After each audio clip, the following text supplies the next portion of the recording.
Hello viewers, যারা class 7-এ পড়ছো তাদের আজকে আমি অঙ্কের কিছু short question second unit test পরীক্ষার জন্য নিয়ে চলে এসেছি। তোমাদের অঙ্কতে 50-এ 50 পেতে গেলে শর্ট কোয়েশ্চেন তোমাদের কিন্তু ফুল মার্কস পেতেই হবে।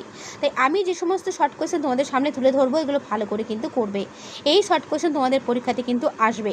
তোমরা সবাই জানো শর্ট কোয়েশ্চেন পরীক্ষাতে দেয়, আর এগুলো যদি না পারো 50-এ 50 পাওয়া সম্ভবই না। আমি একটা কোয়েশ্চেন ব্যাংক থেকে যেগুলো তোমাদের পরীক্ষাতে আসে সেই ধরনের শর্ট কোয়েশ্চেনগুলো দাগিয়ে রেখেছি, হাইলাইট করে রেখেছি, এগুলো ভালো করে দেখবে।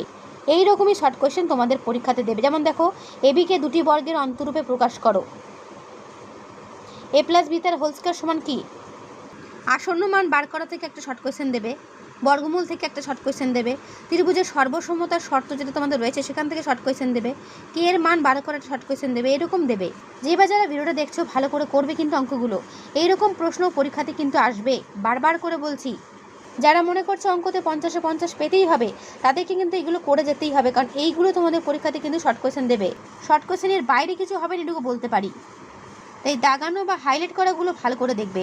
আমি এগুলো পড়লাম না, তোমরা কিন্তু ভিডিওটা পজ করে দেখে নিও কী কী শর্ট কোয়েশ্চেন আমি দাগিয়েছি।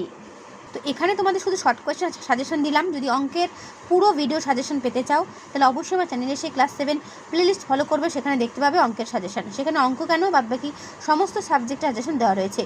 তাহলে অবশ্যই কিন্তু চ্যানেলে এসে দেখে নিও। আর ভালো লাগলে একটা লাইক করো ও বন্ধুদের কাছে শেয়ার করে দিও যত পারো।